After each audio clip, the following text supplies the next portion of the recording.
بسم اللہ الرحمن الرحیم نحمد ونصلی علی رسول الکریم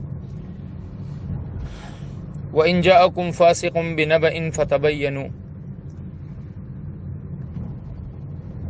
اللہ رب العزت نے ہر مسلمان کو اس بات کا حکم دیا ہے کہ اگر کوئی بھی آدمی آپ کے پاس کوئی بھی خبر ایسی لے کر آتا ہے کہ جو خبر اس قابل ہو کہ وہ تصدیق کے عمل سے گزرے تو پہلے اس کی تصدیق کر لیا کرو۔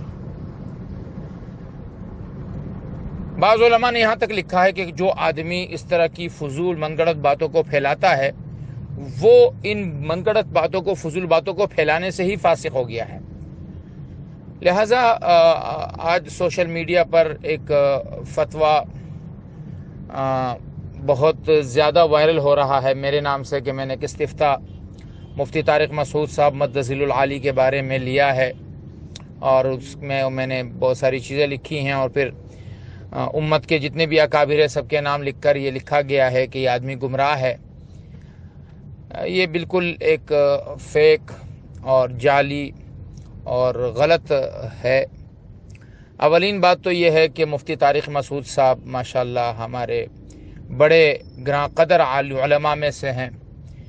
بہت چھوٹی عمر میں اللہ نے ان سے بڑا کام لیا ہے اور سوشل میڈیا پر بہت اچھا کام کر رہے ہیں۔ ضرور کچھ چیزوں میں ہمیں ان سے رائے کا اختلاف ہوگا، ان کے انداز سے اختلاف ہوگا، لیکن یہ اختلاف کس کو کس سے نہیں ہے۔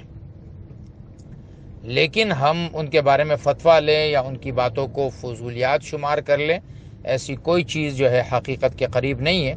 اور اس فتوے پر جن حضرات کے نام لکھے گئے یہ سارے کے سارے ایک دم سے من گھڑت جعلی اور دروغ گوئی پر مبنی ہیں، اور جس شخص نے بھی ایسا کیا ہے وہ اللہ سے توبہ کر لے کہ اس نے علماء کے مابین اور عوام کے مابین انتشار پھیلانے کی کوشش کی ہے اور قابل قدر علماء کرام کی ذات کو متہم کرنے کی کوشش کی ہے۔ اللہ رب العزت ہدایت نصیب فرمائے، اور میری تمام مسلمانوں سے درخواست ہے کہ وہ اس طرح کی چیزوں کو پھیلانے سے اجتناب کرے۔ فقط عبد الباقی اخنزادہ۔